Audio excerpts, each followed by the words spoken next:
All right, NoSo post show SummerSlam 2024. We are joined here with Richie Mars. Richie, what's going on, buddy? Yeah, nothing much, enjoying SummerSlam. Very good show. I enjoyed myself. I had fun, which is the point of wrestling.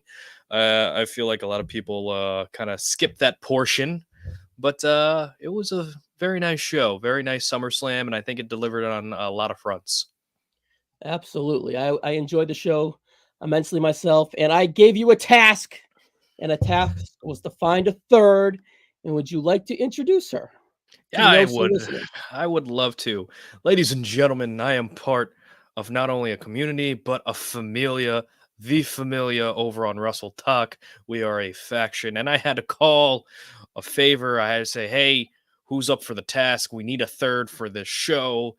And my lovely, Lovely. lovely compadre, Ebby, decided to pick up the phone and said, I am here for the challenge. I'm rising up to the challenge. And Ebby is going to be our third today, discussing this lovely show. She's also going to be on this week's episode of Wrestling Retold and Relived with Richie Mars, talking all things the Bella Twins. So I'm going to stop talking right now and let Ebby have the floor. Hey, I'm really excited to be here, especially like talking about SummerSlam, because of all places, it was in my city. I'm so excited. I I've been all downtown like this whole weekend so far, just seeing if I can see somebody or run into somebody. But I'm very excited. I had fun. I had fun, and especially being able to enjoy the show with a community of people, with the familia, which I love very deeply. There are lots of reaction videos that are going to surface in the next few days. So I'm excited for everybody to see them so they can kind of share the moment with us. So, as a Clevelander, did you feel the buzz of the WWE in your city?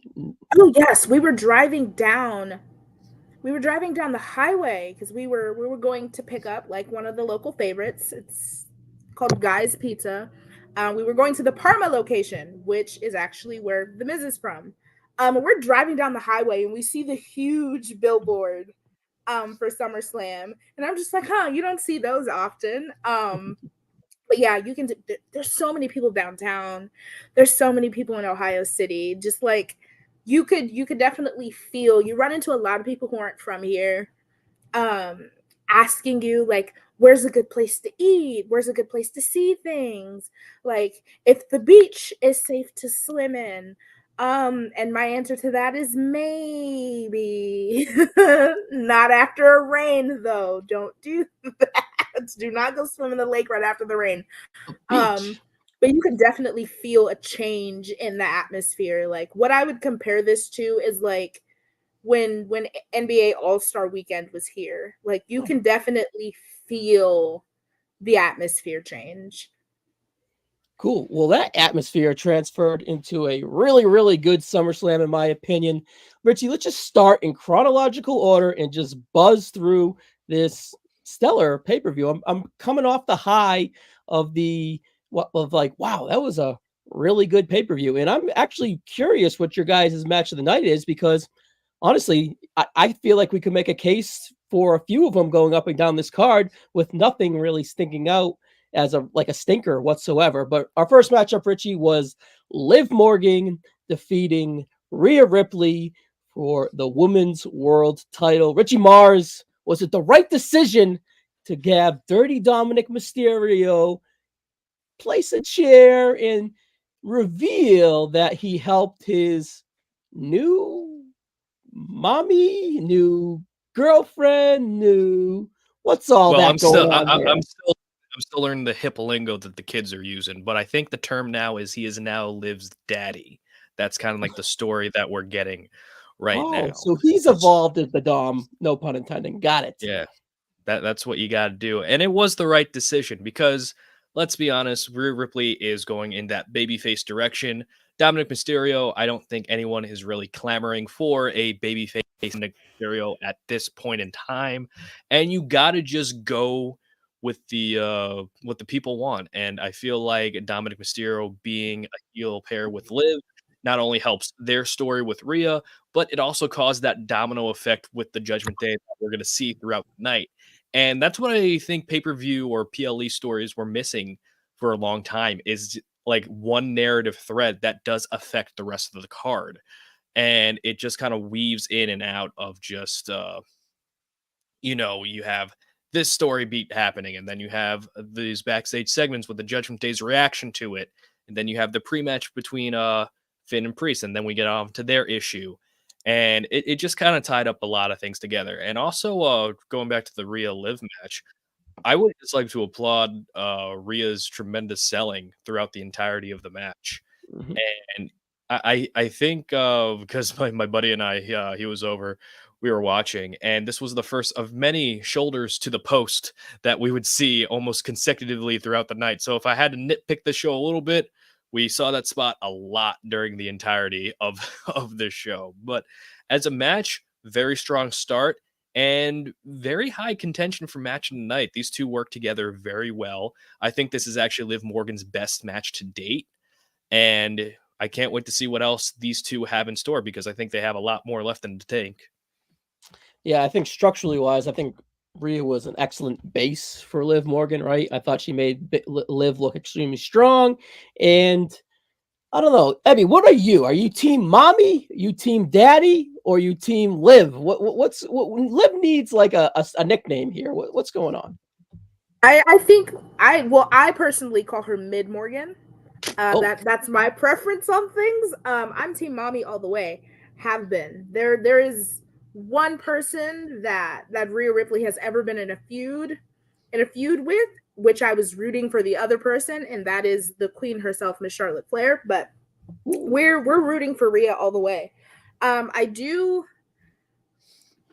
agree that this was Liv Morgan's best performance to date. I will give her all the credit where it's due. I think she put on a spectacular match alongside Rhea. And as much as tonight gutted me,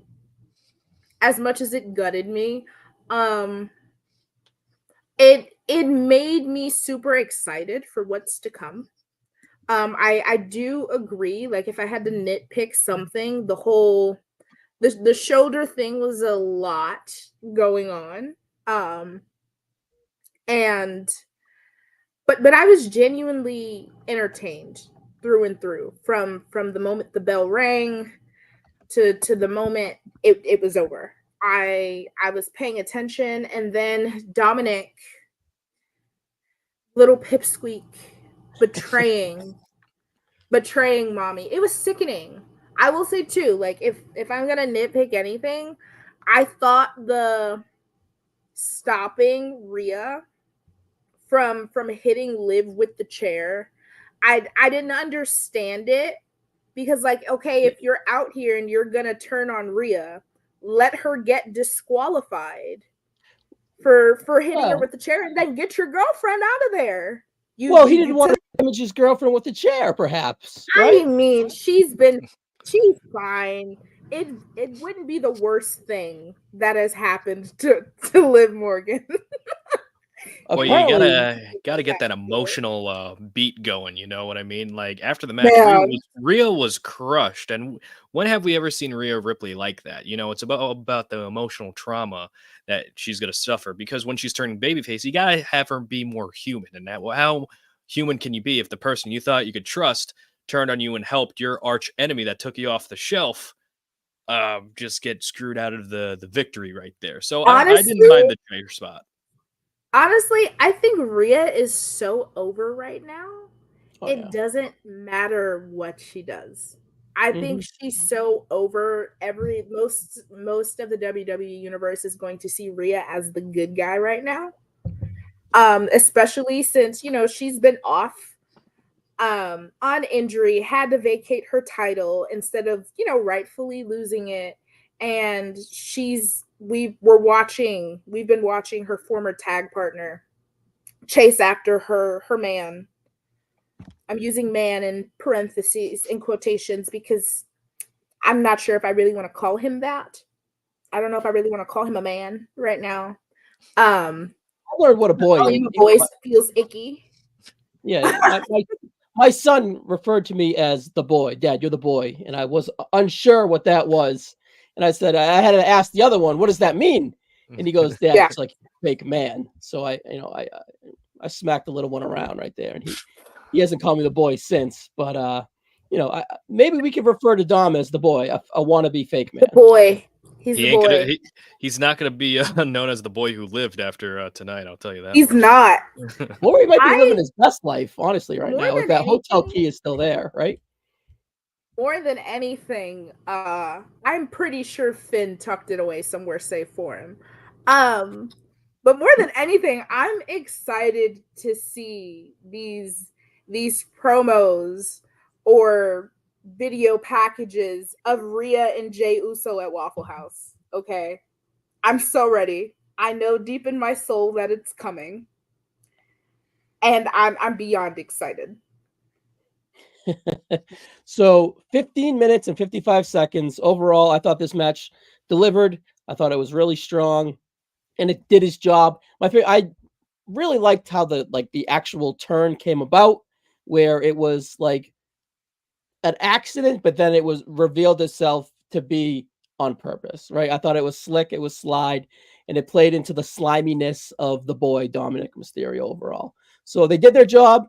I don't think this feud is over whatsoever, and I'm looking forward to that next step. Anything else before we jump on to the next match? What are you talking I'm about? calling it. This is a fairy tale ending. What are you talking about? You don't need to I'm continue. calling it. I think this is going to be 3 matches. I think we're going to get a three match saga out of this. So do you think that there's any way they have the balls to do Rhea Ripley versus Dominic Mysterio with a big presentation? I think that's a pretty good chance that we actually get that. I think so, and I'm all for it. I think we get there's definitely a story. We get a handicap match, like a handicap match scenario. I think we get, or a mixed tag with Priest, perhaps too. Just to kind of give him something as a fallout too. Or Jay. Yeah, that's true. Yeah, okay. Because Yeah. we're gonna talk about Priest later in the show, so I think Priest might have his hands full with some people. Oh yeah, for sure. But we'll get back to the Judgment Day in a bit. Braun Breaker, your new Intercontinental Champion, 5 minutes and 40 seconds. I will say, Richie, to your point a little earlier, the shoulder issue thing where he kind of speared and did that whole gimmick. This is what I instantly thought of. We just did that about 5 minutes ago in real time.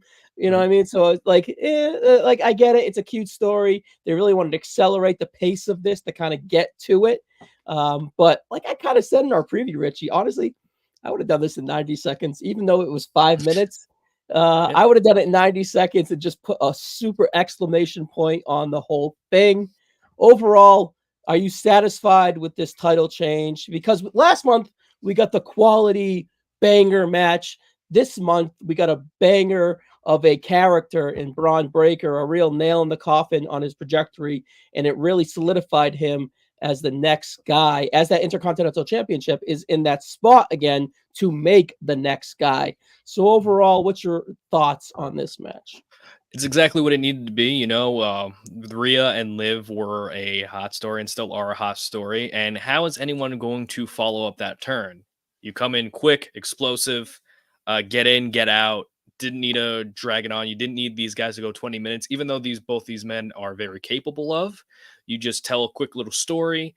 You show how Braun learned from his mistakes, get that explosiveness in. You have Sami Zayn hit a couple of his signature stuff, and then you just crown Braun as the Intercontinental Champion. So hopefully, like, people will look back and it's like, oh, wow, that Money in the Bank loss didn't actually hurt Braun. Like everyone's been telling me over the past month that he got buried. That's my favorite term now. He got buried. Well, he's Intercontinental Champion now, and he wouldn't look dominant for it. He looked very dominant. And the Braun Breaker era as Intercontinental Champion has begun, and the Raw talent pool is very plentiful. So we're going to get a lot of different quality matches with Braun Breaker. Yes. Abby, are you a Braun Breaker fan? Do you think that he is the future of this company that me and Richie kind of tend to think? What say you? I am. I've been a Braun Breaker fan since day one. Like I especially I enjoyed his gear tonight. Like it reminded me, for anybody who grew up watching Hannah Montana, you know the yellow striped shirt that she wears. His gear perfectly matches it. Now, do you And think that that is he copied that? Or that was No, everything. no notable Hannah Montana fan, Braun Breaker. He Oh looked he yeah, looked he looked very orange tonight too. he Very did. orange. He did. He did. My fiance and I were watching it together, and he says he looks more orange than Brock looks red, and I'm like, well, yep, that's Brown Breaker for you.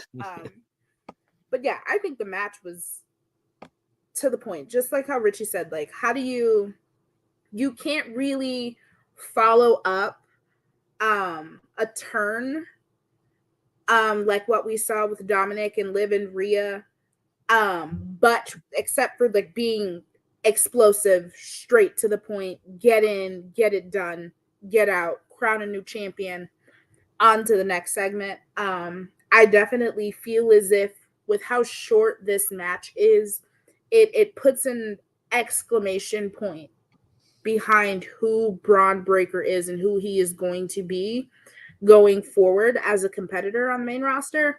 And I'm just super excited to see who's next in line.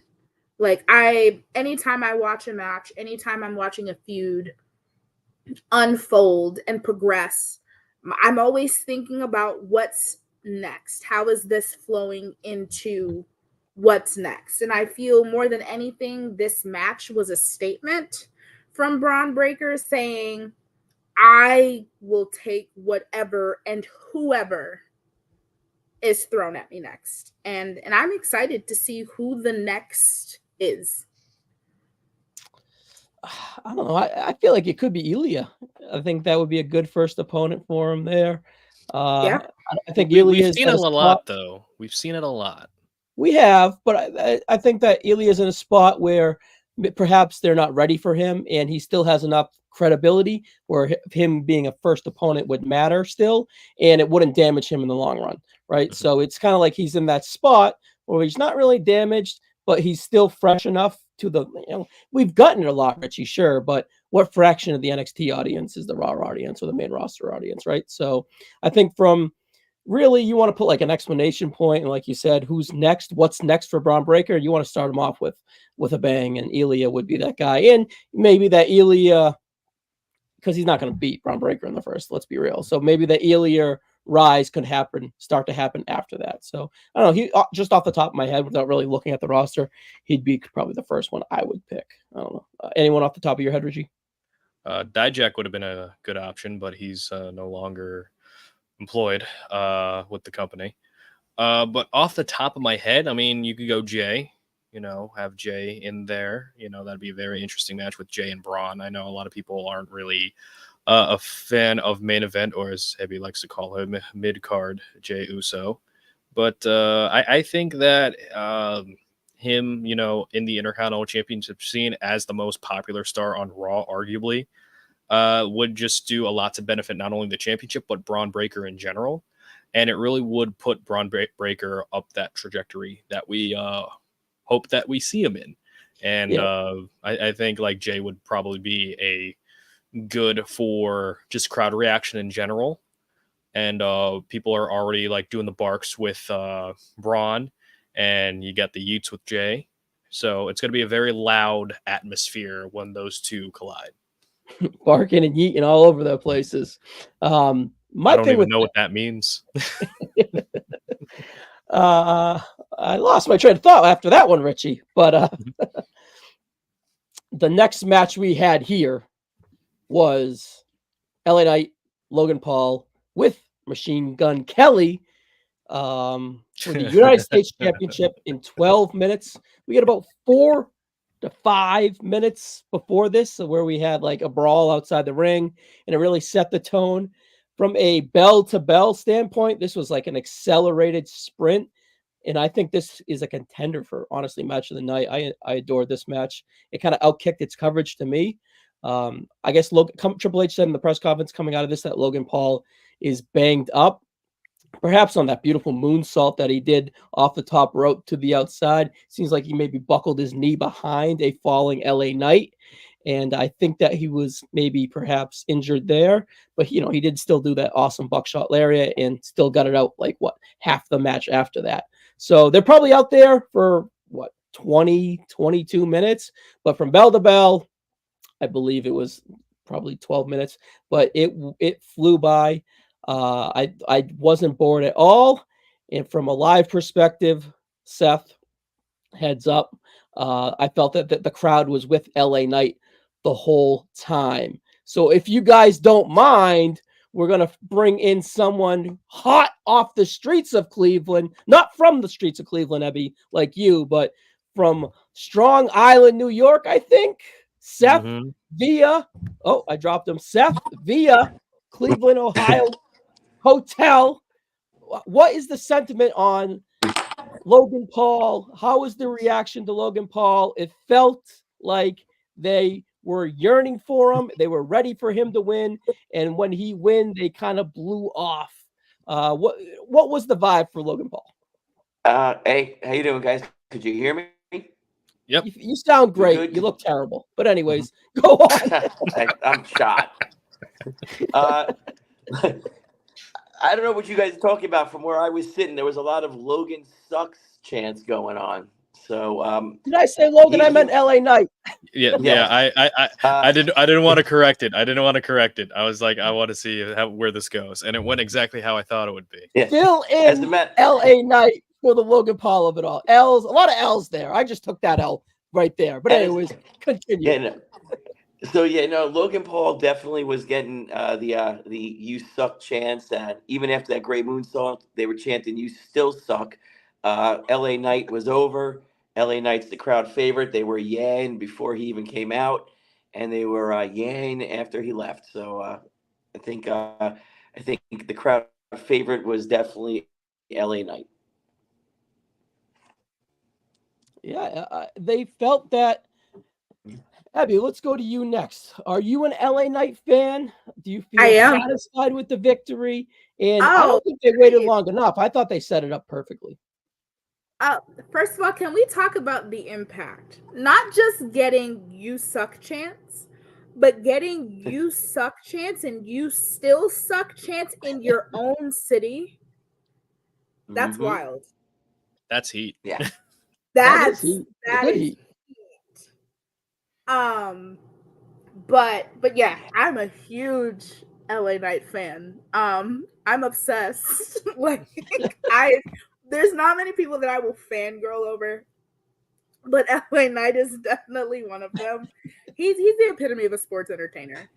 He is the epitome of a sports entertainer. There is nothing that this man does that does not entertain me. The match was spectacular. A great contender for match of the night for me. That moonsault off that top rope was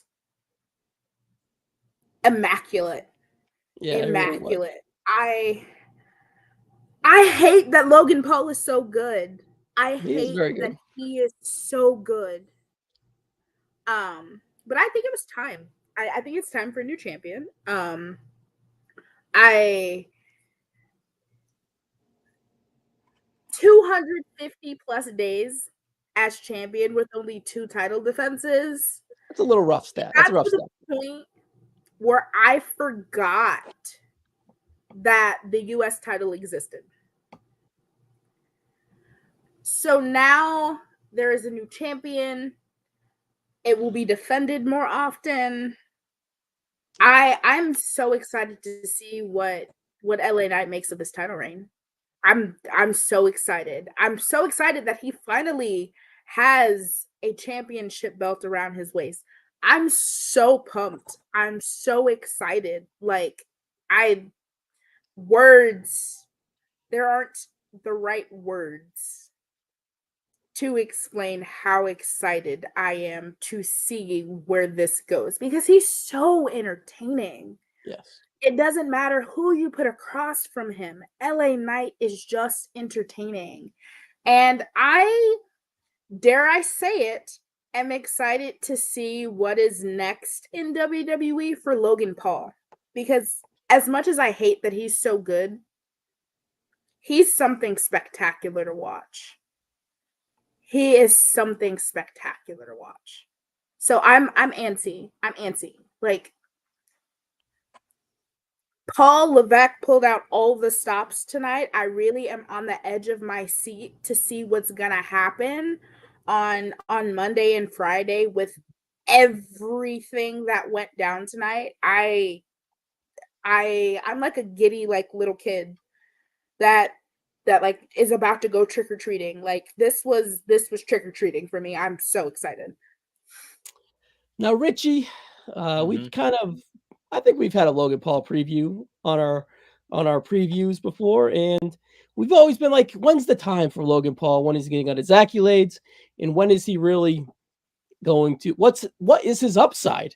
Do you think that the United States Championship is his ceiling, or is he just like starting to break through it, and the sky is really the limit? Logan Paul's ceiling is what Logan Paul wants to make him. Did I say Logan Paul? I meant LA Knight. God damn it. There we go. So LA Knight's another L for me. Jeez. It isn't the United States Championship. It could be a lot more. And when you look at the SmackDown roster right now, the guys who aren't really revolving around the title scene, like an Andrade, like a Carmelo, like a Santos, and now you have LA Knight to base that, you're going to have a lot more showcase with a lot more on the line with these guys. And with LA Knight, he's a good anchor to have because he has so much charisma that it elevates everybody that he touches. Everything that he goes in with either a feud or a match, people are already invested in because his character is very popular and is very extravagant. And with him, with the United States Championship, I think it's going to be a great test to see how he is as a champion, because we've seen a lot of people who are better at chasing than they are as a champion. So this is going to be the ultimate test to see how LA Knight portrays himself as a champion. I think he's going to succeed with flying colors. Yeah, I think it's a home run, easy title reign for him. He's going to stay over and be over. This time next year, do you think that he will have a match for a World Heavyweight Championship or a WWE Championship by then?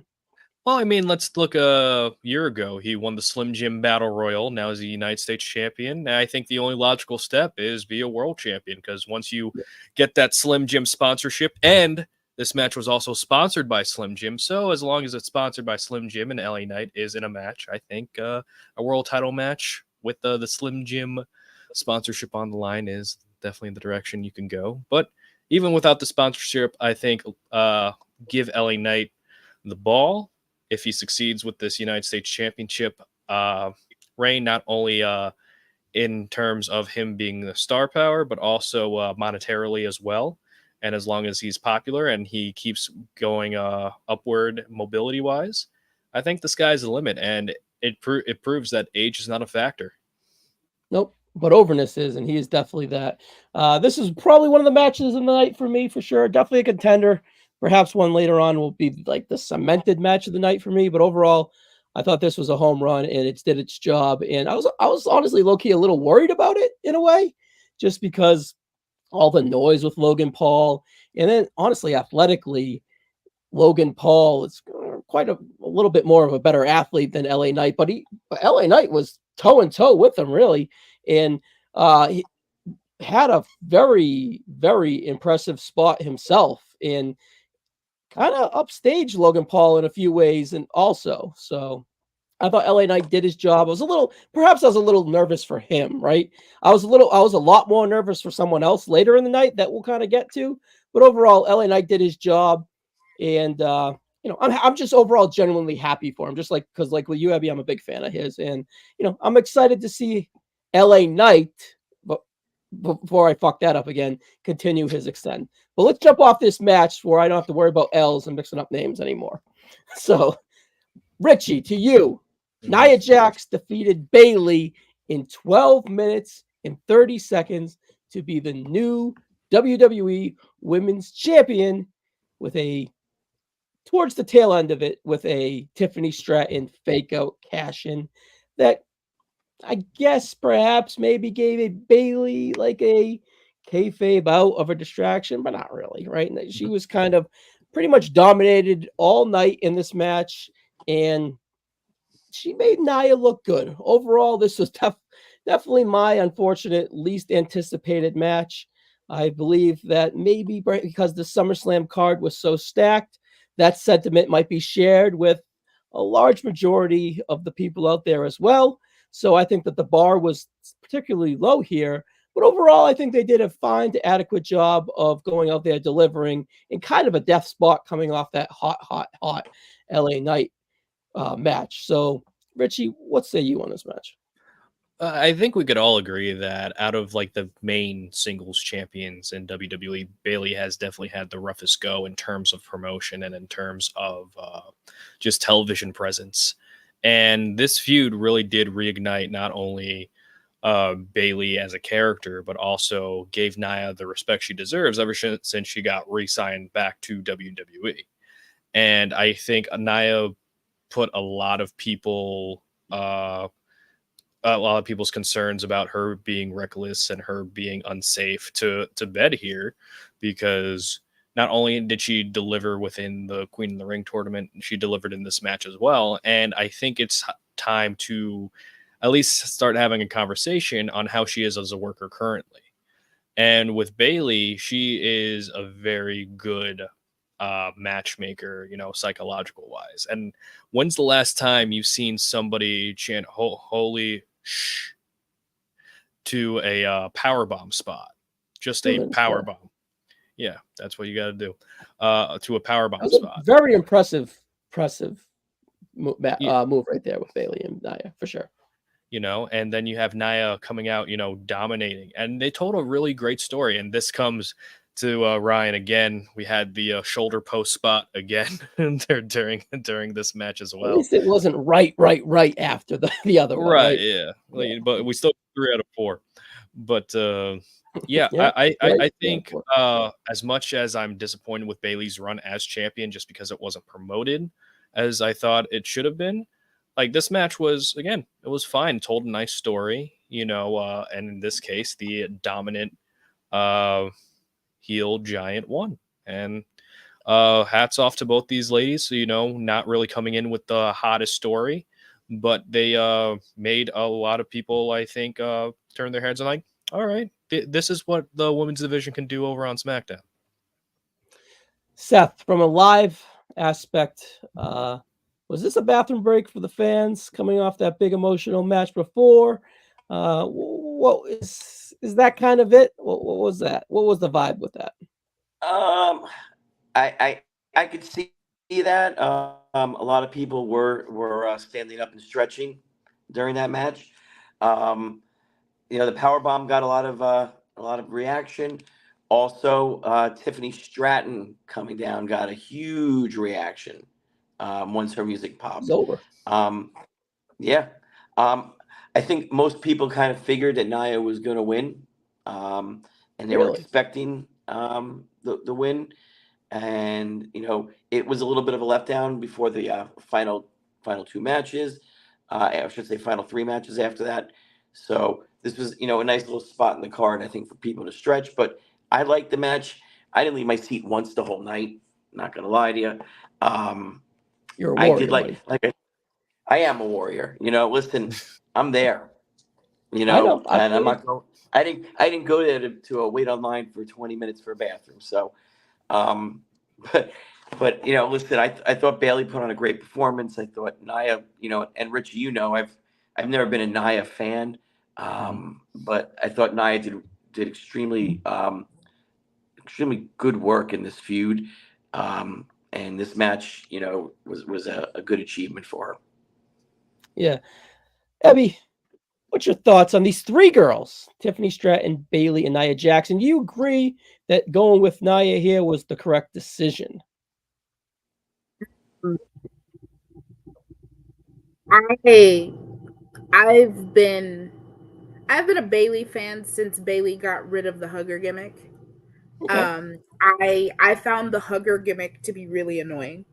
But you also have to remember, like, this was the perspective of when the hugger gimmick was a thing. I was like a 13, 14-year-old. So it's like, here we go. Like, I don't think this is cute. I don't think this is entertaining. Rock demo, apparently. Yeah. like, We're I old, was fellas. We're never- old. I was never a Nia Jax fan until her return. This run, like, if it would be possible to convince me that these were two completely different people.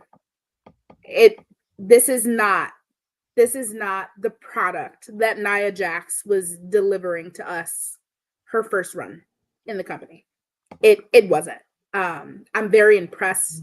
I can say if I wasn't sure before, this match has cemented me as a Nia Jax fan.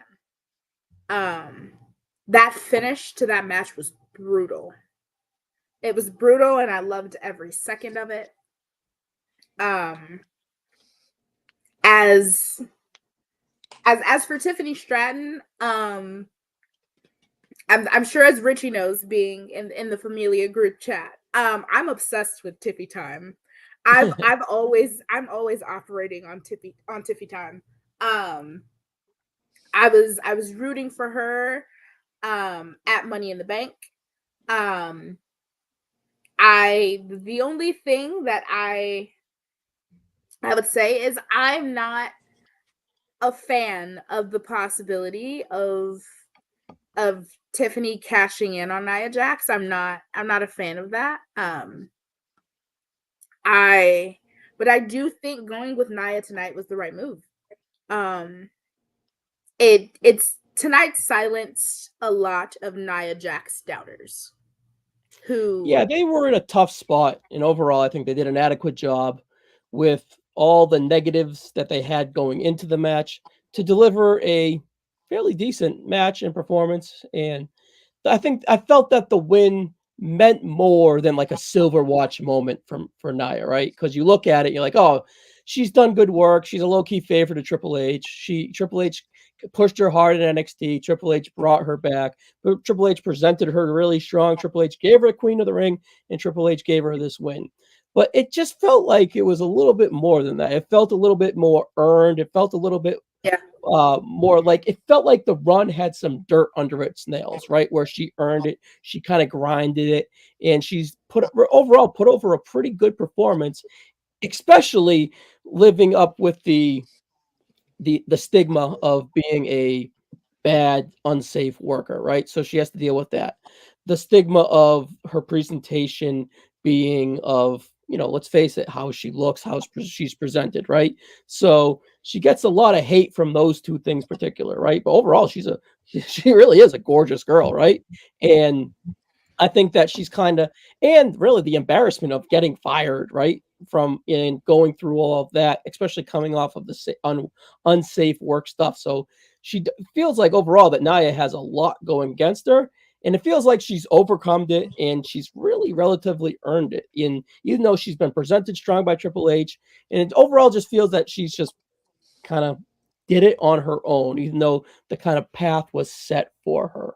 So, and for that, all that being said, I am happy for her, but I still think that she probably is going to be similar to Sammy, even though like kind of a transitional champion, so to speak, and maybe not as long, but maybe for, I don't know, maybe 2 to 3 months opposed to 4 to 5 months like Sammy was.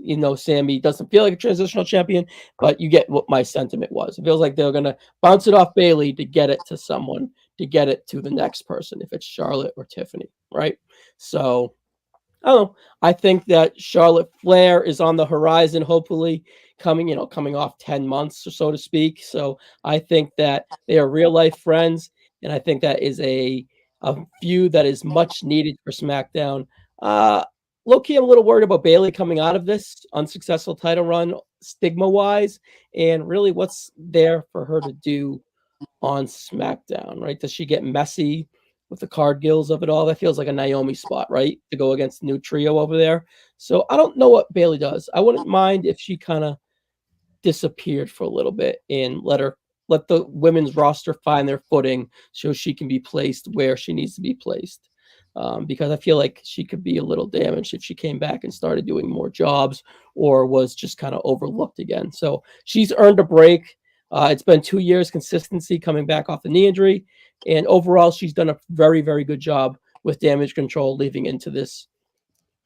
Let's be honest, disappointing title run. So I'm looking forward to what's next for both girls, and I'm really looking forward to what's next for the SmackDown women's title scene. To be frank, because I think that it needs this facelift that it's going to get. So, oh no, that's all I got to say on the women for this night. Anything else before we jump off them?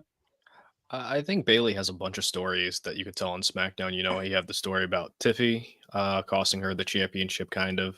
You have the Naomi story where Naomi was seemingly always kind of eyeing the women's championship while Bailey had it. Then you have the story with her and Bianca that can have a new chapter to it. So there's a lot more options for Bailey than that were initially pushed, which makes it even more kind of head scratching how they didn't kind of lean on those stories during the championship run. So it's just one of those things where it's like she wasn't, yeah, she just wasn't promoted, which is a shame because I like Bailey's work and I like Bailey as a character, but I don't think they know what the Bailey character as a face is yet. Or maybe they're just kind of still starting to figure out what's the best role for her in this type of environment on SmackDown when you have Charlotte Flair on the horizon. So overall, great move to give the championship on to Nia, and then eventually you'll have the Queen versus Queen match, which is very good billing for WWE. Yes. It just feels like that SmackDown women's roster needs to be restocked. Like you need to restock the cabinets and kind of refresh the grocery aisle, so to speak, right? I just wouldn't want them to do that at Bailey's expense. I'd rather have her go away and then come back once it's restocked and have her, let's see where she fits in, right? And have her elevate or work with the girls there instead of having, whatever. It just feels just like bad timing for Bailey on this roster. Right. All right, the next match we have here, we're sinking our teeth into the three big matches. The first one being Drew McIntyre defeating CM Punk with Seth freaking Rollins as your special guest referee at 17 minutes even, according to Wikipedia. Seth, let's go to you. I'm very curious about these reactions and the overness and all of that during this match. My feeling is CM Punk got the biggest reaction, like entrances wise. But how does the other two compare to him? Everybody was singing with Seth. He got a pretty good reaction from the crowd. They were singing the whole night. Drew is the heel of the group, especially in the area I was sitting in. CM Punk. They were chanting for him before the show started. They were chanting for him earlier in the night. They put, I don't know if you guys see it on the network, but they put a video package for this match on early in the night. I want to say after the Rhea match, and my whole, it seemed like I was sitting with the Chicago section. There were Chicago flags, and everyone was going nuts when they played that package. They were ready for this match all night to come on. Everybody there was pretty excited. I felt like I was the lone person going for Drew McIntyre in the section, so it was a little lonely over there for me. But over that, I mean, the kids holding the flag, got the thumbs up from him on his way in and on the way out. Other than that, the match is what it was. It was Seth got a good reaction, Drew got booed, and Punk got cheered. Interesting. Richie, do you think that was the right decision to have this finish? And was the structure of how we got there satisfying enough for you? Because I don't think, spoiler, I don't think this feud is over. I think it was designed to continue. But chapter one, in ring wise, do you feel that it lived up to the potential? As a first chapter, it was fine. I think a lot of people were expecting kind of like a Triple H, Shawn Michaels, SummerSlam 2002 type of matchup where it's just like no holds barred, and Seth even teased on Raw that it's like maybe I'll count the three, maybe I won't count the three, and you got a lot of that. You got a lot of fun moments with Seth as the referee, even with the crowd chanting "This is awesome" at Seth Rollins for just doing his own thing. But then you see the story of Seth Rollins' conscience kind of getting the best of him, taking the chair away, almost hitting Punk with it. And I really did like the story beat, even though a lot of people probably think it's silly, and it is silly. It's wrestling, there's going to be silly aspects of it. But with the Endicott Vice on the arm, where the bracelet was on, and that clouding Punk's judgment going into that, and Punk focusing more on the personal bracelet part rather than getting the win. Because if you've seen CM Punk's career, the man can be very petty. And this is probably the perfect type of petty for this character, for Punk in general. And then when you have Seth just trying to get the bracelet out of the way just by wearing it. And Punk, he had the win, in his grasps. But again, distraction, and got more ticked off at Rollins and being paranoid that Rollins is trying to get at him from a different angle like Drew was. And Rollins is in that position where it's dude, it's I'm not trying to screw you. It's you're just being a jerk for no reason. So it's a realistic way to actually have this feud without it being force fed. There is a reason for these characters to be reacting this way. That's not to say that it's everyone has a justified reason for acting with how they're acting, where it's yeah, Drew's the clear cut bad guy. You know what I mean? But it's with Punk and with Rollins, it's you could see their perspectives too. And I think stories like that, where you could see their perspectives, where everyone is right and wrong in this scenario, and you could see the reasons why they're right or wrong, really do make the story pop out. And those are kind of my favorite kind of stories, where you have those nuanced little details, and you have that different paths you can go. And honestly, it caught my attention. Do I think it lived up as this barn burner type matchup that stole the show? No. This is Punk's first match back. I wasn't expecting him to wrestle like Shawn Michaels from laying off a back injury for 4 years. The man's older. It is what it is. And will he improve with time? Time will tell. But overall, I was satisfied with it. It was perfectly fine. It was good. Not match of the night quality, but as a story aspect, they more than made up for it. Yeah, I feel that the story focus probably helped or probably hurt the overall quality of the bell to bell. And honestly, CM Punk being blown up 2 to 3 minutes into a 17-minute match also didn't really help it either. But the structure and all that was designed to allow him to kind of just ease in, really garner himself back into the flow of a one-on-one match, right? And all the goo goo gaga was a nice deflection to kind of veer away from the potential of 40 to 45-year-old CM Punk not being in the perhaps best physical shape, especially CM bulk. When you bulk up, perhaps the cardio has to maybe suffer a little bit. Perhaps he hasn't had a one-on-one match in a pretty long time. And coming off of all that, I don't know. It just felt like it was a good pace to kind of get him rolling back into the things. But, Abby, do you agree with that sentiment, that the structure of that kind of hurt the quality of the bell-to-bell match? And after that, was Drew McIntyre the right man to kind of win this first match out of the, I'm going to guess, trilogy? Well, anytime I see Anytime I see Phil Brooks, shoulders go to the mat for a 1, 2, 3. I'm having a great Here time. we go. Here we go. I'm Ugh. having a great time. Damn, what did Phil Brooks do to you? Now you're using his government name too. Jeez, there's some heat there. I will say, CM Punk gathers a lot of emotion out of a lot of people, either negative, positive, whatever. The guy's a draw, and it is what it is. I'm just happy he's back in my life. Oh yeah, there are only 2 people who really get a visceral reaction out of me in this business, and that is CM Punk and Mercedes Moné. I don't care for CM Punk. For me, him being gassed 90% of the match was a thing for me. Like, of course, like I'm gonna cut him some slack. It's his first match back. He is going to be 46 years part old. of it could have been a little selling to an extent. Yeah, there's a lot going on there. Sell the moment. Say this match surprised me. In which way? Match. In a lot of ways. I did not.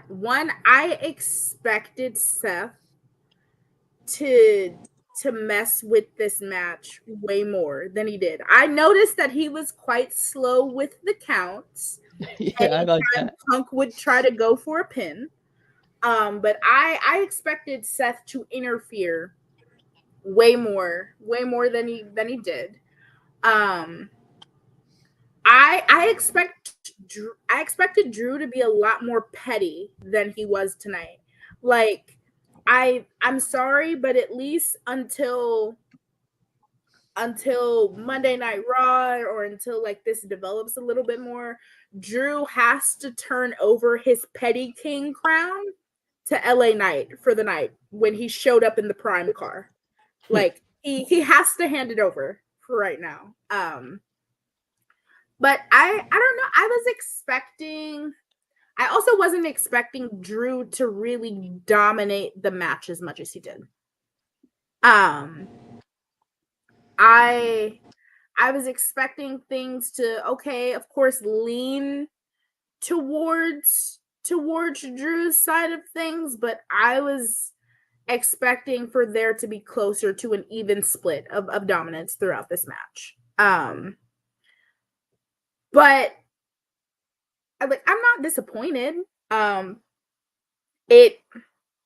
just expected more than what we got, but I think it was brilliant storytelling more than anything. I do think that the match had brilliant storytelling. Of course, like it's been hardcore on this narrative of Drew McIntyre, his ego getting the best of him being his own worst enemy, and to see the tables turn. And it actually be Punk tonight who kind of let his ego and his feelings get the best of him, only to screw himself over. Because there were a couple points towards the end of the match where Punk would have had this match won. He would have had it in a bag. But he let his ego get the better of him. He let his feelings and his emotions take over, and it unfortunately screwed him out of this match. I'm excited to see where things go. Especially to see where things develop and evolve between Seth and Punk. Do I think this is the end? No, but would I be satisfied with this being the end between Drew and Punk? Yeah. I'd be satisfied after tonight if this was the end, but I don't think it is. And I personally think that something is going to come of, because it has happened twice now, to where Wade Barrett has interfered and is like, yo, Drew, chill out. I think something is going to come of it. I don't know what is going to come of it, but I feel like something needs to, especially at this point, because it has been twice now that it has happened. But I always love when I can see where something is going. I always love when I can see the direction of where something is going. And I see an evolution in this feud. I see it expanding. And I do see, as you said, Ryan, I see a second and a third match coming of this. Yeah, here's the thing. I was a little nervous coming to this one that it wouldn't live up to the expectation of this big blood feud, but I think that's the blow off. And of course, I don't think the blow off was tonight. I thought it was the introduction to the physicality of it all. Now that now you got me calling him by his government name. Now that Punk is quote unquote cleared, right? So it was the introduction of the physicality of it all. So with that being said, as an overall presentation, I feel a little, I guess, disappointed in it. But overall, I think that it was still pretty good, right? If we're to like do a whole star rating thing, I think it would be anywhere from 3.25 to 3.5, which is pretty good to very good, right? So I don't think it was anywhere near great. I think it was above good, and that's kind of where I fall. Just, star ratings as a way to shorthand tell you how I thought the overall match was from a overall shorthanded presentation, right? I thought it was pretty good to good, but the feud is so strong and is still so strong. But the factors of Seth, the factors of Punk coming back, the factors of Drew probably should win the first match, so to speak. All those factors kind of into tonight, a little disappointing. So overall, I agree with you, Abby, that I am looking forward to the future of this, and my I guess disappointment will probably dissipate as the feud will even grow stronger. And I'm still very, very interested and still very, very into this. And I don't think Phil Brooks is washed. I think CM Punk has plenty left in him, even though perhaps he was lagging a little bit presentation wise on purpose, but overall, your boy looked a little bit gas. Overall, Richie, before we jump off this, anything else before we move on? No, I think everyone played their roles perfectly. This was less a match about work rate and more a match about forwarding the story with all three of these competitors. And as that, it did the job perfectly. Seth, you've been in and out here as we get off Punk. Your camera looks much better. Are you on a newer device? What's going on with you? I switched off hotel Wi-Fi, so let's see if it works on the on the cell network. Hopefully, it doesn't disconnect me this time. Good. All right, we're gonna bounce off Seth. Anything else? We're gonna bounce off the Seth of it all and all that. One more question for you, Seth. CM Punk's next match will be against to you. Seth Rollins and Drew McIntyre. Triple threat. Yes. Round the horn, Ebby, to you. Seth Rollins, CM Punk's, or as you refer to him, Phil Brooks' next match will be against. I'm gonna go with a triple threat as well. Although I think CM Punk's next match needs to be against CM Punk, because I think he's got some issues that he's got to figure out and work out. But I'm gonna go with the triple threat as well. With a man coming from a man with a lot of issues, that boy has a lot of issues, and it can be a positive sometimes. Now, Richie, same question to you. Now, this is a pay-per-view match or like Raw match CM or anything? Punk's next match, when the bell rings, will be against to you. I say he has a Raw match before the big pay-per-view match. I wouldn't be surprised if we get like maybe a Punk and Dominic Mysterio match. Your boy needs a win, kind of one of those things. Yeah. Okay, I'm not against that. Even 4 weeks seems a little okay. Yeah, I kind of like that. He should get a win. Okay, yeah. I'm going to agree with your two sentiment that at Bash in the Berlin, we're probably going to get a triple threat that CM Punk will win, and then I think we're going to, because I still don't think Seth Rollins' knee is 100%, by the way. I think he's kind of building up to that potential of 100-ness, right? I don't think he's there yet. So a triple threat, I think, works, and then perhaps the blow off at Bad Blood. If everyone wants to say Hell in the Cell, whatever, sure, why not, right? So I kind of think that's what we're building to. I think Bad Blood, historically being a Hell in the Cell pay-per-view, right? I think 03, 04, and then 97 previously. I think that's by purpose. You know what I mean? So I think that's tea leaf wise. I think that's just kind of it. So interesting. All right. Let's jump to you first, Ebby. Technical submission is the finish. Gunther defeating Damian Priest for the World Heavyweight Championship. 16 minutes, 40 seconds. Woo! I thought Damian Priest looked fantastic. I think Gunther is one of the best workers in this company, if not in the world. And I thought that Priest tied his boots extra tight, knew he was going out there for a war, and I felt that he lived up to it. Ebby, what say you first with the result and then overall the quality?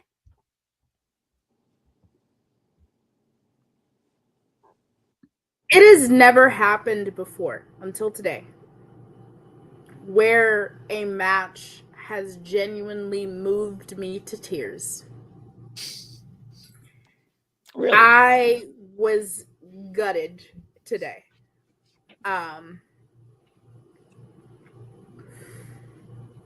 We actually had a little thing going on in the Familia. It was Team the Eradicators, me and the Ring Queen Michaela against Team 4K, which is Richie Mars and the Pro Wrestling Wizard Doug. Against who could call the most matches for this evening. And I called the entire card, but I abstained from saying which way I thought it was going to go with this match.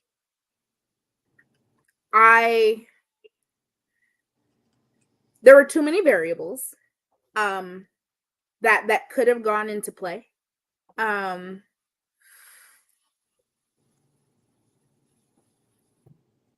I can't, I want to say that I'm not pleased with the finish, but I can't say that because Gunther's so deserving.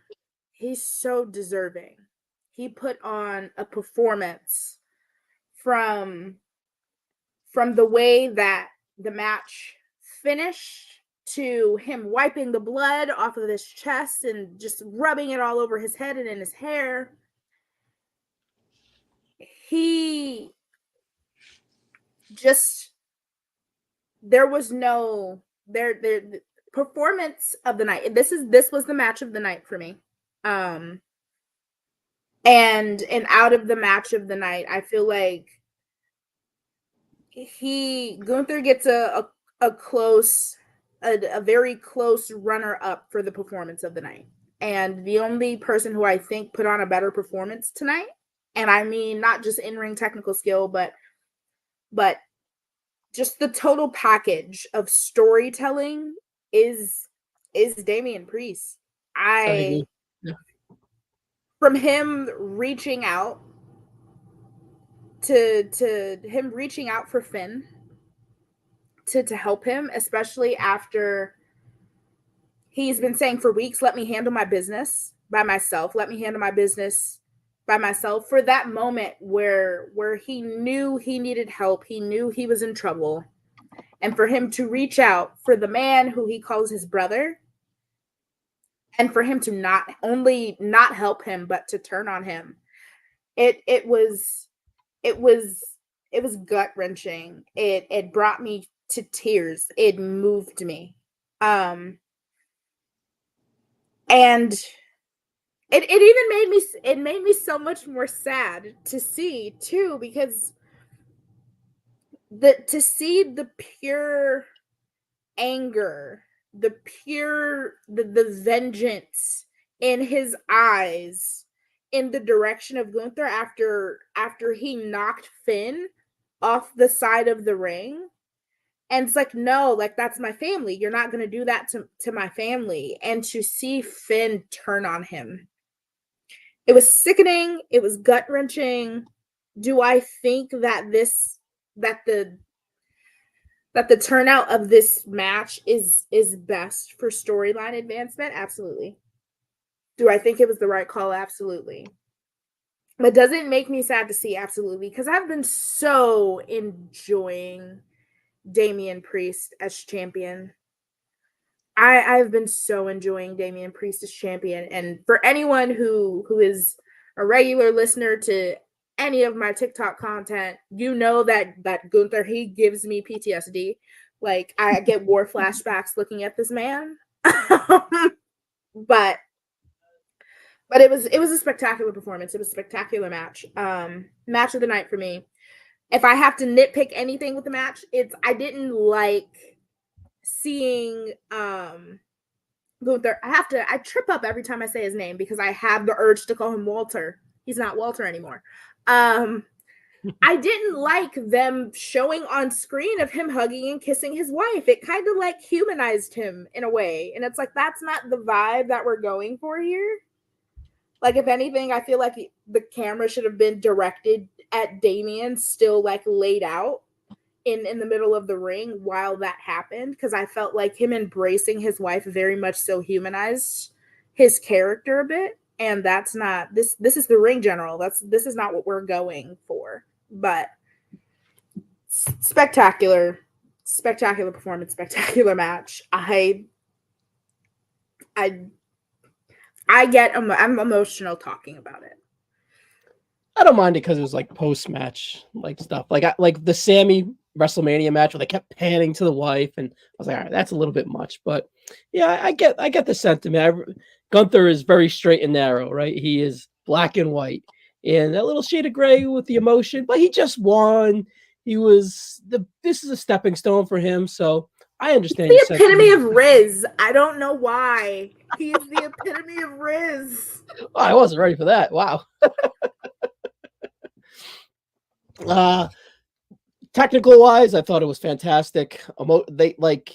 I still think Damian Priest is super ascending as champion, and I was just like, I'm a big Gunther fan, and for Gunther to dethrone Priest, and then Priest is low key still outshining him in a way from a character and a presentation standpoint.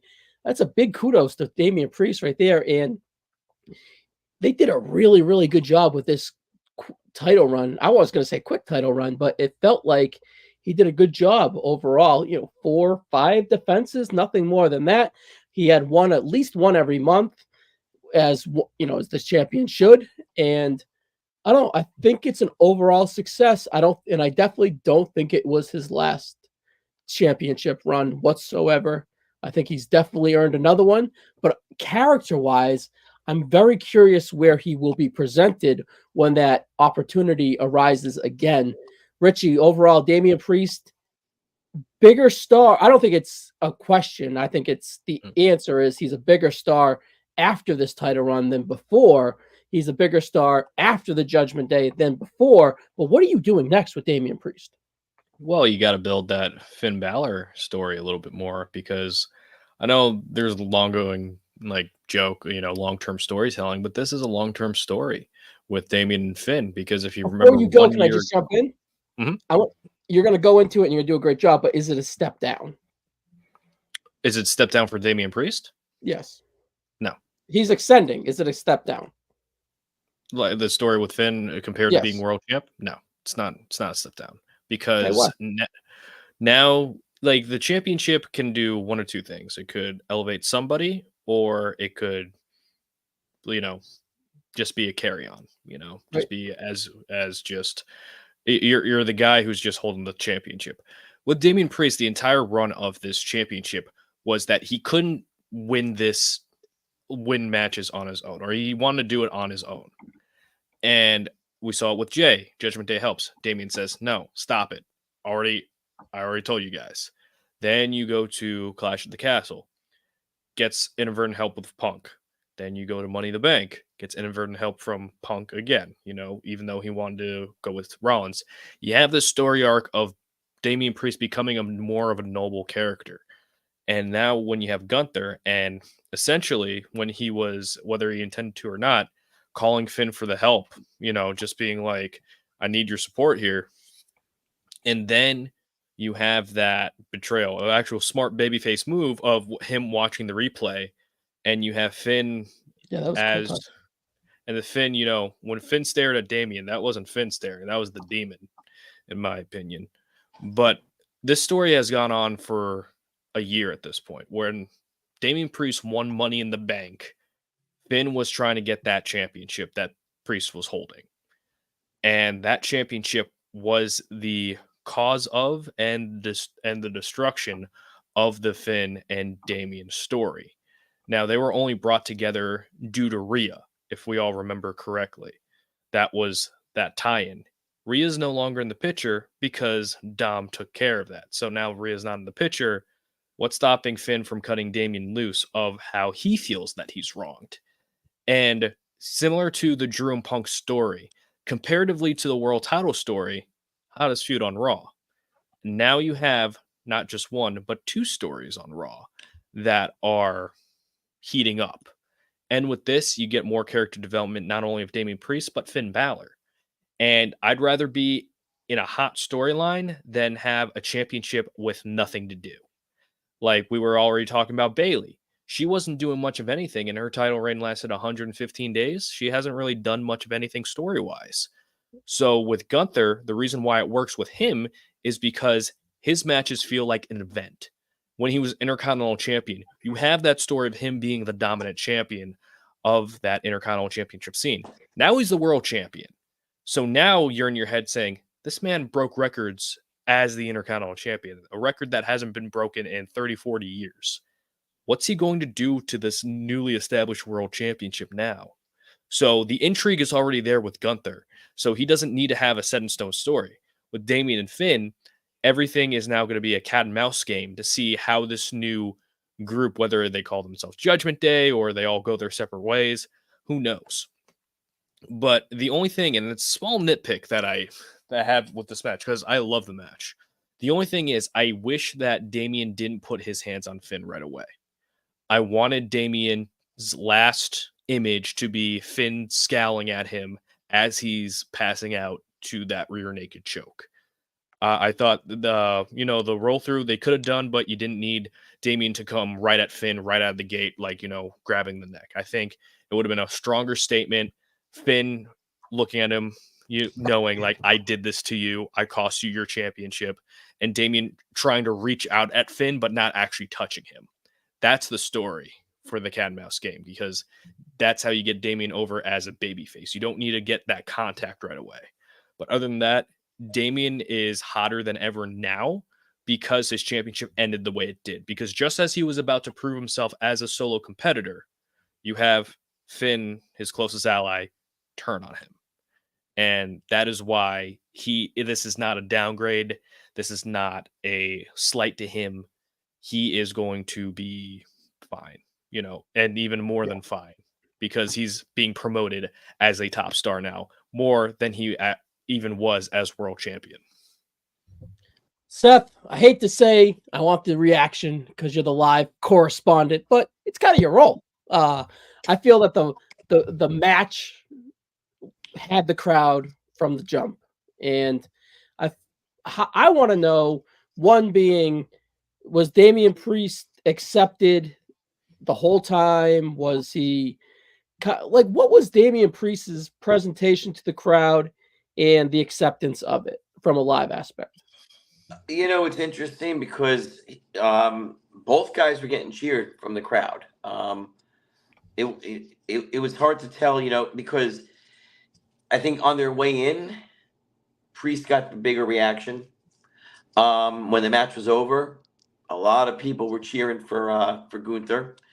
A lot of people, I think too, a lot of people that I was talking to kind of had the feeling that this, from the way the night started, that this was going to be the ending. We were kind of thinking, all right, you had the Dom goes with Liv. Now you're going to see, Finn go with Dom and Liv, and you're going to end up with Rhea, Priest on their own, kind of the original, the way they were, and the rest of them will now be, Liv's Judgment Day. Is kind of, it was the talk of the area I was in. I kind of saw that, but I think Gunther at the end was getting a lot of cheers. The crowd, was missing, Ludwig Kaiser. I think We were kind of hoping he would. Yeah, we were hoping he would be doing the introduction for Gunther. So a little upsetting that listen, it's never upsetting to have our ring announcer from Raw doing the announcing, but there was a crowd that wanted to see Ludwig Kaiser, and he wasn't there. So that's that. Yeah, I thought that. Do you think that this match, Richie, could have benefited from being early on the card? I think the match of the night. So hard to say that, right? But Mhm. it's the 6th match out of 7. You're anticipating Solo. They were due for a letdown. We'll get into that next. But overall, would this match have been accepted even more, even though we accept it as probably the match of the night? But do you think from a overall presentation, it would have benefited from being perhaps in the LA Knight spot, right? Because I thought that those guys, Logan Paul and LA Knight, benefited greatly for being in that spot. What do you think? You could have, but at the same time, like I mentioned earlier in the show, that you had this narrative that was spinning out throughout the entire night, where you had the backstage segment setting up Damian and Yeah. Finn, and that turn. And if you want to make the world championship legitimized, you have to put it near the top of the card of the semi-main event. Yep. And you need to make Gunther and Damian Priest both look as legitimate as possible as main event competitors and main event guys, because you have a lot of things going on. And there were a lot of people who were trepidatious of if they can deliver a main event type matchup. And I think they more than delivered. So you could have put it earlier in the show, but I think with just like the emotional like 1-2 punch that you already got, first with like Punk getting uh screwed by his own self, by his own emotions, and then you have this story of like another betrayal after we already got like in our audience's mind. It's like, okay, we got the Dom and Rhea betrayal, surely they're not going to do it again, and then they do it again. And then you're just going like, what is going on? So the complete dynamic of Raw just shifted. You got to give the audience a come down of being like, all right, let's lower their guard a little bit so there's not another thing that's going to happen. So it's like, once you lower the guard, bam, sucker punch, and then you get another thing again. So that's what I equate this to. It's like you lowered the audience's guard enough where it's like they're not expecting this giant turn the way it was, and then boom, you got the turn, starts processing, and then you just continue on from there. The one thing from like a quality aspect, it was like the one thing that bothered me just a little bit is Gunther, he wins the match and it's a little skewed, right? It's not completely fair.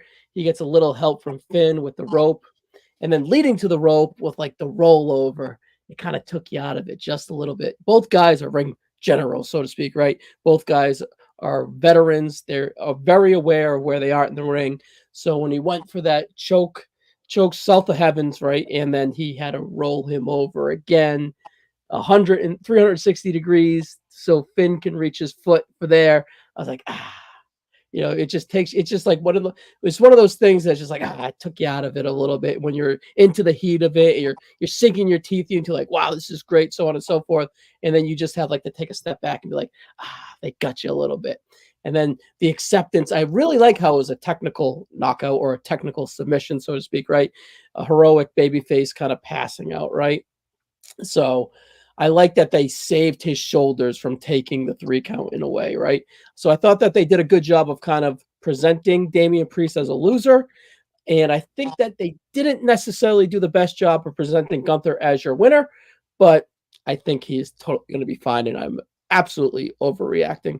All right, before we jump to the main event, do any Seth or Abby, do you guys have any trepidations on the match order and placement of any of the previous 6 matches? Any of them would have maybe helped being in a different slot, so on and so forth. Abby, let's go to you first on that.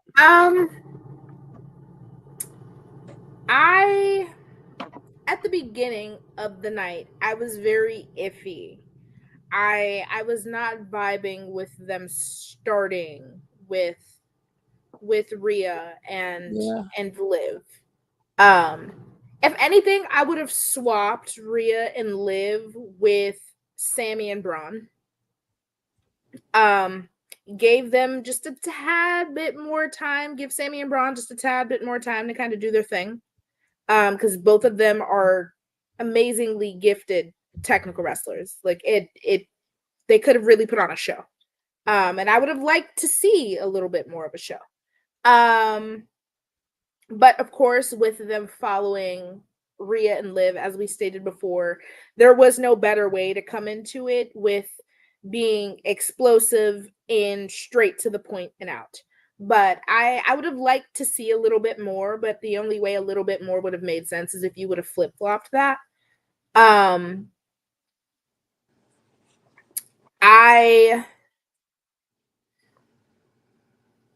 would have, I mean, honestly, that small change, it's a pretty solid card. That solid, that small change, tweaking it pretty good.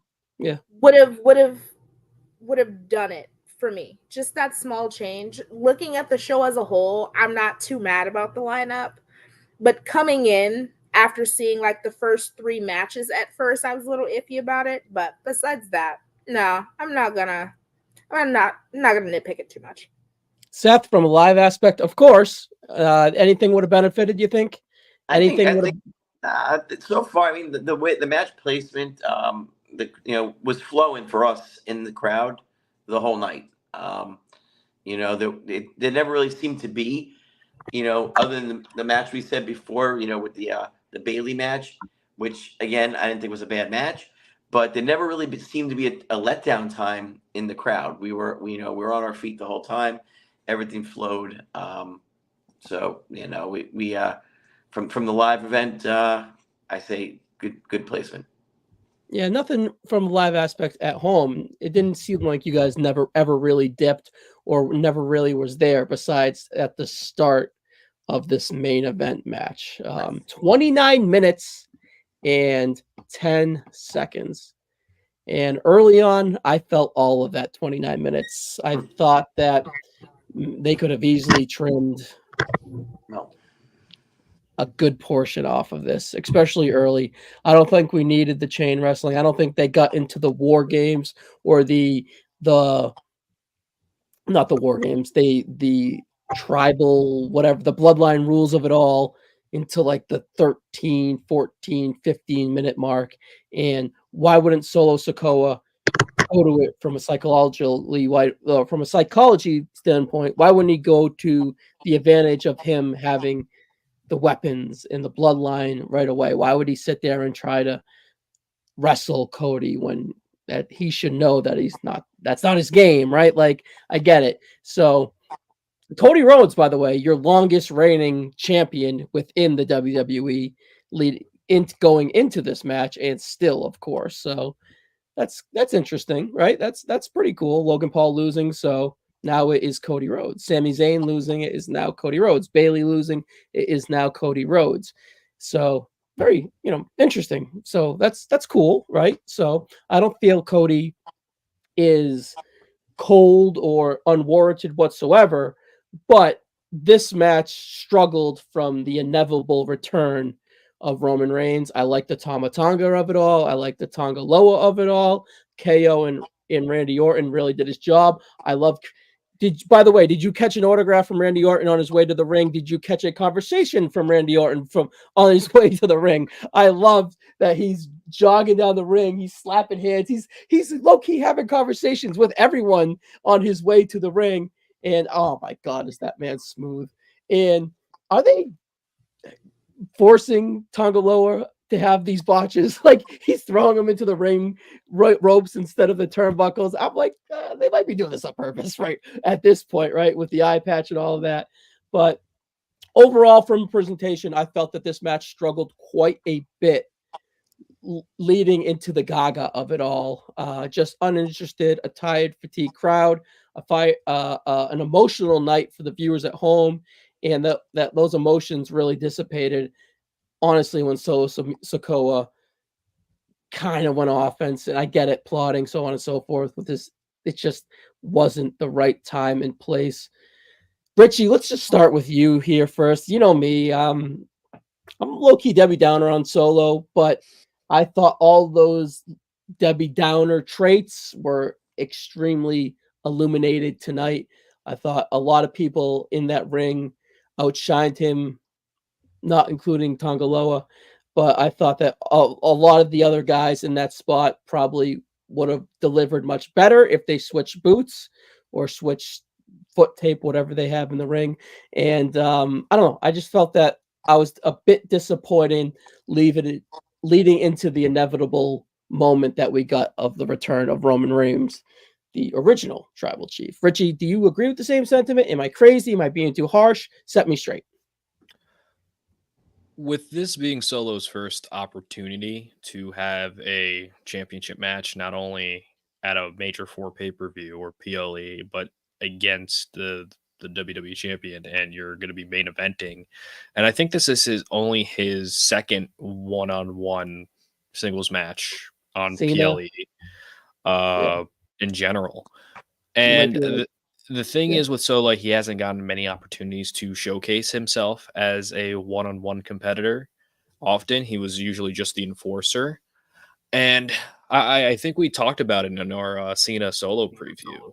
He just hasn't been given like that opportunity. And with this opportunity, he was outclassed a lot of the time.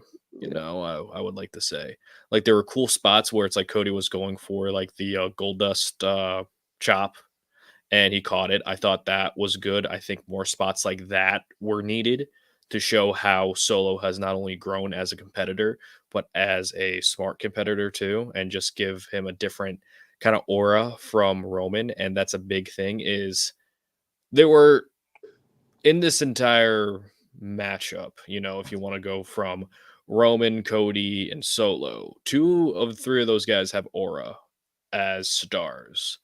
Solo is still finding that aura, and I hope he finds it.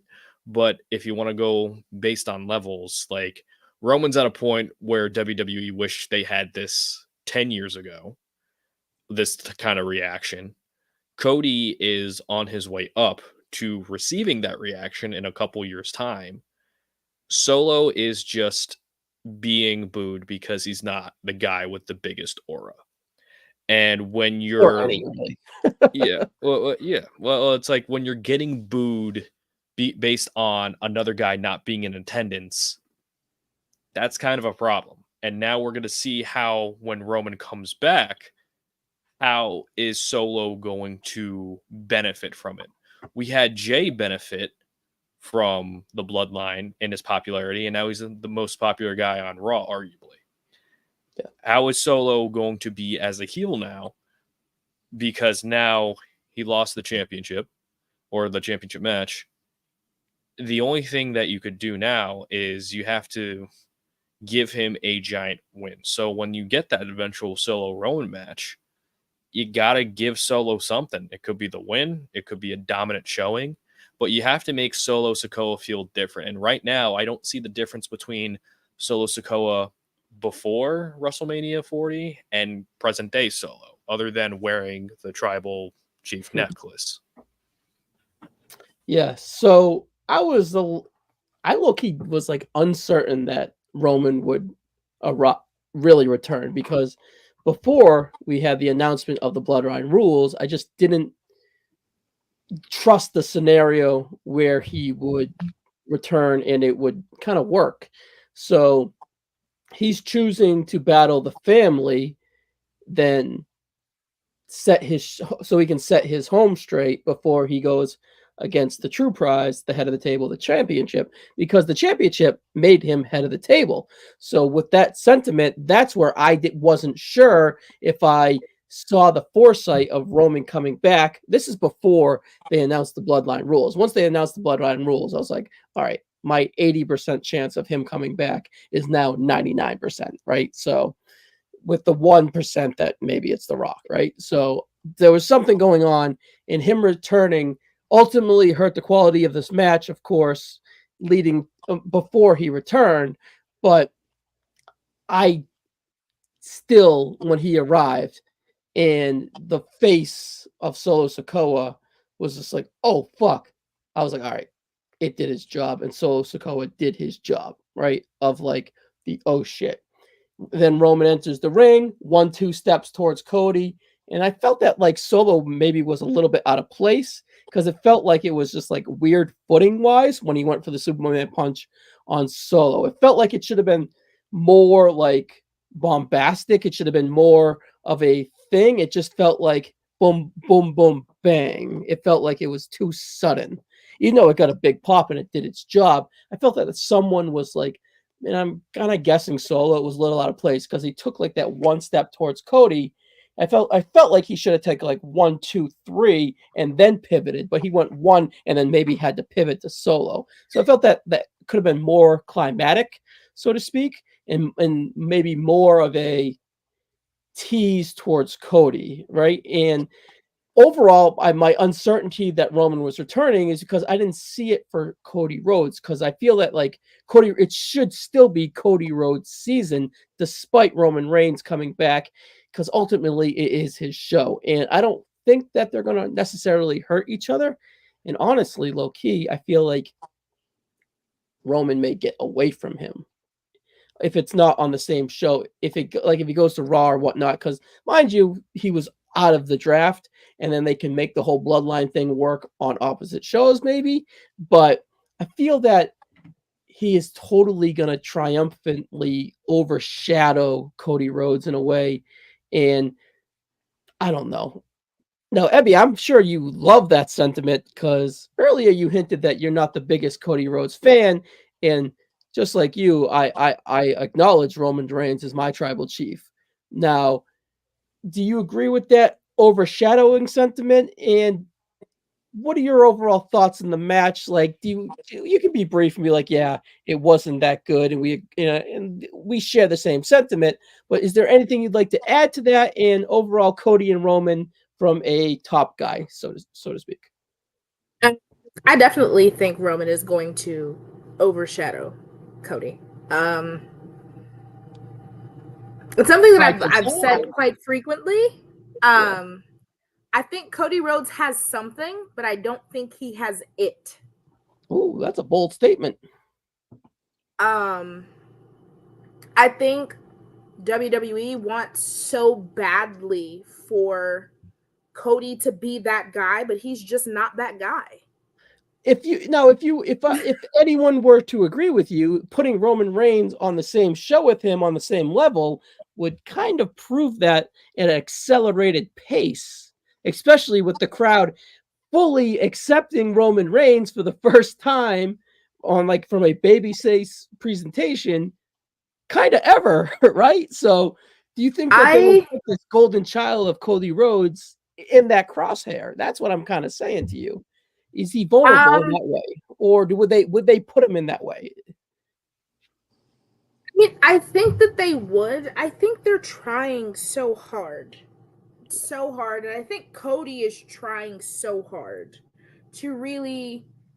That's why it's a little cloudy to me, to be honest, really. I think everybody's trying, but I think it just kind of like how I said earlier, like Gunther is the epitome of Riz. Roman Reigns is the epitome of Riz. It's hard to. He's the epitome of it. Of it. Whatever it is, he has it. And it's so hard to try to build somebody else up to essentially be the face of the company, to be the champion of the champions, when you have somebody else who is on the card, who is on the roster, who just has it. They are where everyone's attention is going to be. I know so many people who were so excited for Cody to take the title off of Roman at Mania, all to get like a month and a half, 2 months into his title reign, and they're like, okay, where's Roman? Can somebody go get Roman, please? Because what is this? And they ain't fans. I think that for me, that it's the same thing too with trying to like brand Solo as the tribal chief. Solo has something, but it's not it. It's So very much. small. Whatever that something is it's very minute, and we saw it Yeah, today. and it's just like, okay, like I'm gonna What be honest. When we were doing our Discord stream, watching SummerSlam, I got about 5, 6 minutes into the match, and I asked, I'm like, is it just me, or is this match also kind of putting everybody to sleep? Like, I wasn't interested in what was going on in the ring until Jacob Fatu came in and did his thing, until Kevin Owens' music hit, until Randy's music hit, and ultimately until Roman came out. I wasn't interested in what was going on. I was kind of nodding, if I'm being it was honest with you, 29 for minutes the is first, a commitment with that match. yeah, for the first like 5, 6 minutes of this match. I was nodding. I was bored. I was very bored. I wasn't interested in what was going on, You might want to which is double that. It crazy. might have been the first 10 to 12 minutes, honestly, and You that's know, unfortunate. I was trying to be Yeah. nice. I was trying to be nice. It's late in the But show. yeah, We I gotta was go. bored. We gotta be blunt here. It is what it was. It stunk. I was To be bored. frank. It kind of seemed like the crowd wasn't super into it, but I'd love to hear like Seth's perspective on that, because it definitely seemed like the crowd wasn't really all that into the match for like as they could be. Like as a Cleveland girl, I know Cleveland fans, and we get rowdy for nothing.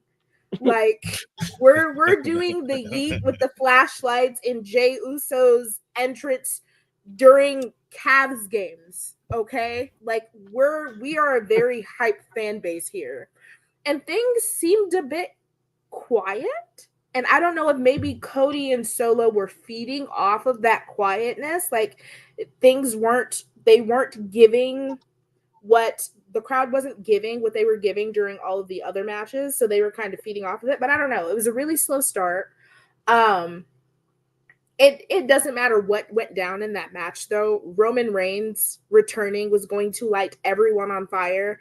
Um, there's a video going around of like our live reactions, and you can hear me squealing when Roman's music hits. So that was amazing to see. Super excited. I've been waiting for. I never wanted him to leave.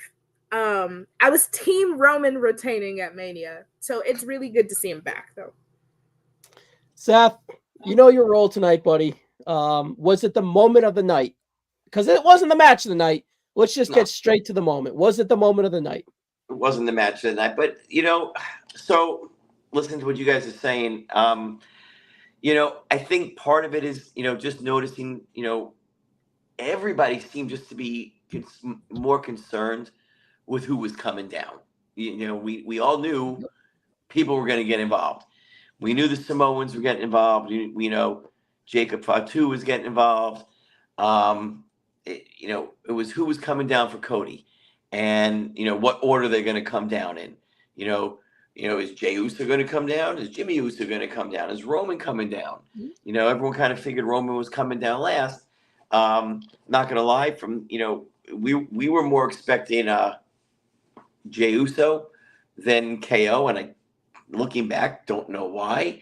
KO and Randy Orton are the ones that are involved in this feud. I think it's just the crowd wanted to yeet. I mean, they were yeeting all night. Again, he's the most popular guy that wasn't seen on the show. Yeah. He wasn't even a thought on the card, and yet, he was the most popular guy in the arena all night. You would have thought he would have come out at some point. Like I said, we yeet at Cavs games. Yeah. I mean, dude, there was yeeting going on in between matches. I really thought at some point they would bring him out for some kind of in-ring thing, or at least put him on the screen, during one of those, spots that you guys don't see on TV. And we got none of that. So I don't know why we were all expecting Jey Uso to come out with his brother and Roman when, KO and Randy are the ones who have been in this feud the whole time. That being said, I think that was the biggest distraction of the night, especially for the people in my area, because we had, from where I was, and Ryan, you saw the video I put up. I was right where they come out, so everybody was pretty much focused on that spot, and a lot of times, I found myself staring over there and not even watching the ring. because we were just trying to figure out who was going to come down. Another thing I noticed too is, and you guys haven't really talked about it, but it from where I was, it looked like Jacob Fatu is hurt. I don't know if the camera came off him real quick, but it looked like he got hurt doing the dive off the top to through the table with Cody. He couldn't get up. He tried twice to get up and kept falling down. And that was the last time the cameras showed him. So I'm not sure if you guys noticed that at home. Do you want to give me an update on that right now? So Triple H said that Logan Paul and Fatu are banged up, but Fatu is getting examined. Yeah. Hopes to know more soon. And then Alvarez says it was legit, and he was told it was legit, but does not know the severity of that legit injury. So that is as of 1:30 a.m. Sunday morning. But then again, check your sources there, right? Right. So I I did see videos. I did all I see, can tell you is one thing, Rich. I was gonna say it took 3 people to walk Jacob Fatu out. He did leave on his own feet. He wasn't carried out on a stretcher, but there were 2 to 3 people assisting him. So. Yeah, and the camera did pan a couple times. Like Seth, you said, he did fail to get up a couple times. And it would kind of be apropos for the story, too, because who can take Jacob Fatu out other than himself? Because he is that dominant. And it also protects him in that way as well. But it did pan to him because they had like a Roman Reigns like Money in the Bank moment with Solo screaming that Roman screwed him out of the championship, and you had Jacob kind of backing him up, like kneeling. So hopefully Jacob's okay. It's a shame because just won the tag titles, but you could slip in Tonga Loa in there if need be. But I'm not sure if we want Tonga Loa in there if need be. But that's a different story for a different day. Yeah. So overall, great SummerSlam. I think that's probably an agreement across the board here, with a disappointing match with a fantastic moment. I think our best days are still ahead of us with Rhea Ripley, with Gunther, with Damian Priest, with Braun Breaker, and then with all of the Bloodline people. So I don't really think that coming out of this, we have much issues. And I still think a lot of things are on the extend that we're accelerating on to being good. Now we're going to extend it to being great as a whole, even including the Priest, and even including the Punk and the Rollins and the Drew of all of that. So overall, around the horn, Ebby, let's start with you. Overall sentiment on the night. I'm pleased. Beyond pleased. I'm impressed, especially with Damian Priest tonight. With any and old dealings with anything Bloodline and Judgment Day related tonight. I'm incredibly pleased. I'm impressed. If I had to rank the night out of 10, I'd say a solid 8.5, 9. I think it was a great SummerSlam. I think this is the best SummerSlam in the past few years. I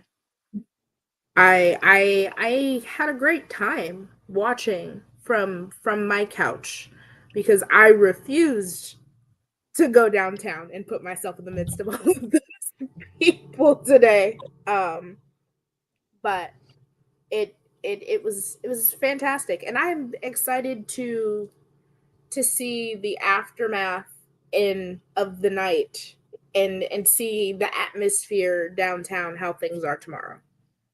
Now, someone that is downtown, Seth, traveling from the New York area, do you regret it? Overall sentiment on SummerSlam, and I love the gimmick out of 10. What would you give it out of 10? Listen, I've been to a lot of events over the last couple of years. You have respect. My favorite thing to do now is to hit the road for SummerSlam and WrestleMania. So, this was from the fan point of view in the crowd. It was definitely a good one. The action was nonstop all night. The card was great. The crowd was great. I've been to some, where that lulls, that you guys were talking about during the Cody match. I've been to some where you feel that in the crowd a couple of times throughout the night. And like I said, I didn't feel that at all during this night. So I'm going to rate it, definite, from the fan experience, 10 out of 10. I had a great time. Wow. All right. I already gave my thoughts, so I'm going to go 8.1 out of 10. I thought it was a great SummerSlam. Richie Mars, close us with your sentiment. 8.1, very specific. It's not a rookie score, by the way. I thought it was a great show. It did what it's supposed to do. I think a lot of people criticize the television shows for not progressing fast enough. But if you don't progress at a slower pace like they usually do, we won't get shows like this that pay off a lot of details, that pay off a lot of intricate little things that they've been building up towards. Can there be payoff sooner? Sure, absolutely. But if you get it at the right time, just as it's going, then you get magical nights like this. If you want to use the term magic, you'll get great nights like this. And there's a lot of upside in the product right now, in that stories are being paid off and you're being rewarded for paying attention to things in the background, like last week on Raw where Liv destroyed, quote unquote, the Judgment Day's locker room. Everybody's face was crossed off except Finn. You know what I mean? And then we have Finn turn on Damien. You have Liv getting with Dom, and you get other things like Roman Reigns' return, and I think we're at a point where Roman, Cody, and you're going to have more faces, like new faces like Jay, Damien, who are getting not just popular, but over. And that is a very difficult thing that WWE struggled with such a long amount of time, because for a while we were like in that part-time era where like you'd make the phone call, you get Brock, you get Goldberg, you get all these stars from the past that while popular, people were wondering why isn't anybody else getting over. But now we're at a point where it's like Roman but like has a different aura about him compared to everybody else. Cody's on his way to get that. You have Seth Rollins, you have Punk, you have Drew, you have all these stars who are popular in their own ways and are going into that cataclysm of just like popularity that WWE is having right now. And I think tonight's proof that Triple H's storytelling is working.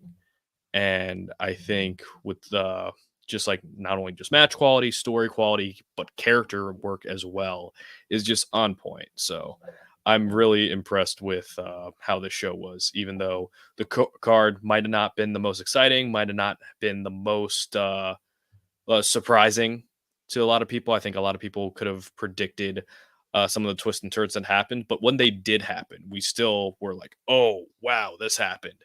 It's like watching a movie that you know what's going to happen, but it's those moments that you feel rewarded for is what makes wrestling. Cool. So one more Jacob Fatu thing. Sean Ross Sapp, Triple H says he's a little banged up. So I just wanted to kind of, let's say our prayers for Jacob Fatu as we get out of here. But overall, guys, Seth, thank you for hopping in once you get back to the hotel, giving us your live perspective. Ebby, thank you for jumping on and joining me and Richie in this post show. I will drop your handle. Is that your Instagram handle in the show description? Instagram and TikTok. It is. All right, it is I will the same. drop it in the descriptions so that people can seek you out. And Richie, thank you as always. And Of course, we'll see you in the next one, guys. Thank you.